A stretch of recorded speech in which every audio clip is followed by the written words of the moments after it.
আসসালামু আলাইকুম, আপনারা সবাই ভালো আছেন। আজকে নিয়ে আসলাম মনোহারিণী কৃষ্ণী সাধনা। মনোহারিণী কৃষ্ণী সাধনা, এই সাধনাটা এক রাতের সাধনা। তো এই সাধনাটা খুবই সহজ সরল একটা সাধনা। এগুলা বিশেষ করে কবিরাজ বা তান্ত্রিকরা করে না, এগুলো করে সাধু মুনি ঋষিরা, এরাই বেশি করে। এবং এই সাধনা যে করছে সে স্বর্গলোকে যাইতে পারছে এবং স্বচক্ষে স্বদেহ নিয়া। হয়তো বা কথাটা অনেকেরই বিশ্বাস হয় না, কিন্তু সাধনার বলে অনেক কিছু করা সম্ভব। অসম্ভবকে সম্ভব করতে পারে এই সাধনা। তো এই সাধনা যে করবে সে কিন্তু সশরীর নিয়ে স্বর্গলোকে যাইতে পারে, দর্শন করে আসতে পারে। আমি সেই সম্পর্কে বিস্তারিত বলতেছি। আমি অসুস্থ থাকার কারণে নিয়মিত ভিডিও দিতে পারতেছি না। তো এই সাধনাটা করার আগে আমি কিছু কথা বলে নেই।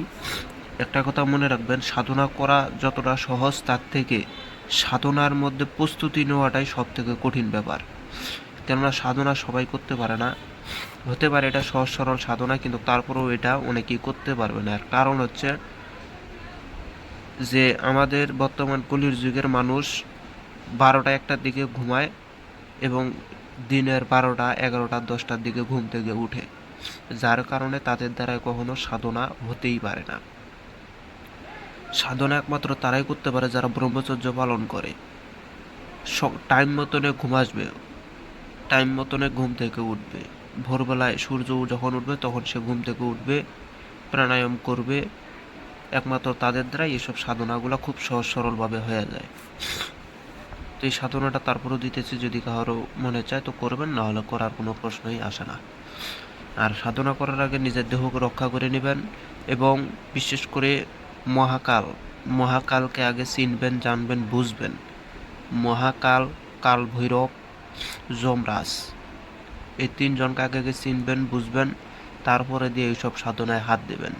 আর সাধনা করার আগে দেব দেবতা, অসুর, মানব দানব, এদেরকে মারার ক্ষমতা আপনার কাছে থাকতে হবে। এদেরকে যদি মারতে পারেন তবেই আপনি সাধনায় সাকসেস হবেন, অন্যথা কিন্তু সাকসেস হবেন না। যদি আপনি মনে করেন যে এই যে মন্ত্রটা এখানে আছে, দেখেন মন্ত্রটা খুবই সহজ, ওম মনোহারিণী হৌ, এটাই হচ্ছে সে মন্ত্র, এতটুকু মন্ত্র। একটা কথা বলি, নামের থেকে বড় শক্তি আর কিছু নাই। এই যে আমরা যে আল্লাহ আল্লাহ বলি, এই আল্লাহ নামটাই হচ্ছে অনেক কিছু, ভগবান নামটাই অনেক কিছু। নামের মতন মধু আর কোনোখানেই নাই। তো নামটাই হচ্ছে বড় জিনিস, যার নাম যত নেবেন তার শক্তি তত পাবেন। তো আমি এই জন্যই বলতেছি যে এখানে যে মন্ত্রটা দেখছেন, এটার দ্বারাই আপনি তাকে ডাকতে পারবেন, ঠিক আছে। বাইশেষ আপনার ডাকে সে সাড়া দিল না, তখন আপনি কি করবেন? আপনার সাধনাটা বিফল হয়ে যাবে। আর যদি আপনার দেবদেবতাকে মারার ক্ষমতা থাকে, তাহলে আপনি তাকে বাধ্য করে হলেও আপনি তাকে হাজির করাইতে পারবেন। এগুলো গুরুর কাছ থেকে জানতে হয়, গুরুর কাছ থেকে বিষয়গুলো বুঝতে হয়। আমরা মনে করি ইউটিউব জগতের ভিতরে সাধন ভোজন পাইছি, করলেই মনে হয়ে যাবে। এত সহজ না ভাই। সাধনা যদি এত সহজ হইতো তাহলে ঘরে ঘরে কবিরাজ হইতো, ঘরে ঘরে সাধক হয়ে বসে থাকতো। ওই কেউ মনি ঋষি সাধুদের কাছে কখনোই যাইতো না, কিতাবাদি পড়েই সাধনা করে সাধক হয়ে যেত, সিদ্ধি লাভ করতো। এত সহজ না। সাধনার গুমর আছে, সাধনার রহস্য ভেদ আছে, যেগুলা আগে পিছিয়ে না জানলে পারে, সাধনায় হাত দিলে পারে তার ধ্বংস সুনিশ্চিত। তো যাই হোক, বেশি কথা না বলে আমি নিয়ম কারণটা বলতেছি, শুনে। এখানে দেখেন আমি যেভাবে বলছি সেভাবে আমি আপনাদেরকে বলে শোনাচ্ছি, তারপরে এর বিশ্লেষণটা করতেছি। এটা হচ্ছে 5 নম্বর সাধনা। সাধনা আমার কাছে বহুত আছে, এই দেখেন নিচে, এই যে দেখেন আরেকটা আছে।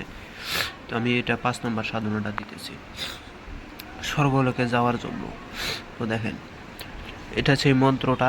এই মন্ত্র নদী বা উঁচু স্থানে বসে 8,000 বার জপ করিবে। জপ শেষে গোমাংস দ্বারা মূর্তি পূজা করিবে। অতঃপর গোল গোল ধূপ প্রদান করিয়া জপ শুরু করিবে। অর্ধরাত্রে কৃণী সাধকের নিকট উপস্থিত হন। তাকে দেখিয়া সাধক ভীত হবেন না। কৃণীর সিদ্ধি হলে কৃণীর পৃষ্ঠে আহরণ করিয়া স্বর্গলোক দর্শন করা। মানে আপনি যে এই সাধনাটা করতেছেন, এই কৃণী যখন আপনার সিদ্ধি লাভ হবে তখন আপনার কাছে আসবে, আসার পরে আপনাকে পিঠে নিবে, তার পিঠে চড়াবে, চড়াইয়া সে স্বর্গলোকে নিয়ে যাবে, নিয়ে যা স্বর্গলোক দর্শন করাইয়া আপনাকে আবার ওই জায়গায় এনে চলে যাবে। এটাই সেই সাধনা। এখন এখানে যে বিশ্লেষণটা আমি করব সেটা হচ্ছে, দেখেন এখানে সর্বপ্রথম নদী বা উঁচু কোনো স্থানে আপনি সর্বপ্রথম কিরণীর পূজা করে নেবেন। এই ফুল চন্দন এগুলোর দ্বারা কিরণীর যেভাবে আপনি পারেন সেভাবে পূজা করে নেবেন। নেওয়ার পরে এই মন্ত্রটা ওখানে বসে থেকে 8,000 বার জপ করবেন। আর এই সাধনা যে আপনি করবেন এটা যাতে কেউ যাতে না জানে। আর সাধনা করার 1 সপ্তাহ আগে থেকে আপনাকে ব্রহ্মচর্য পালন করতে হবে। তারপরে দিয়ে সাধনায় হাত দেবেন, তাহলে সিদ্ধি লাভ করবেন 1 সপ্তাহ আগে থেকে।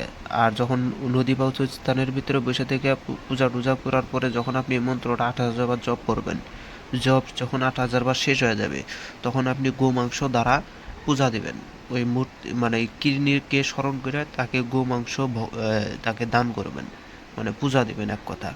গুল গুল ধূপ প্রদান করিবেন। ওই সময় গুল গুল ধূপ এগুলা প্রদান করবেন, মানে ওখানে জ্বালাবেন।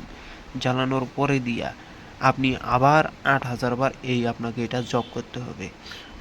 8,000 বার যখন আপনার আবার জপ হয়ে যাবে, জপ হয়ে আপনি যদি আপনার জপ শেষ হয়ে যায় আগে, তাহলে ওখানে বসে থাকবেন।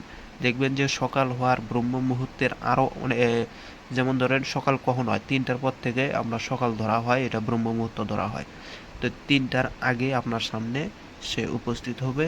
উপস্থিত হয়ে তার সাথে আপনি কথাবার্তা বলবেন, তাকে যা বলবে সে তাই করবে, কিন্তু আপনাকে স্বর্গলোক সে দর্শন করাবেই। এটাই হচ্ছে সেই সাধনা। সাধনা বিভিন্ন প্রকারের হয়, এটা এক ধরনের সাধনা। তো এই যে স্ক্রিনশট দিলেন, ভিডিওটা ভালো লাগলে অবশ্যই লাইক কমেন্ট শেয়ার করবেন। আর সাধনা করার যদি ইচ্ছা থাকে অবশ্যই আপনার নিজ গুরুর কাছ থেকে অনুমতি নিয়ে তারপরে সাধনায় বসবেন। ধন্যবাদ সবাইকে।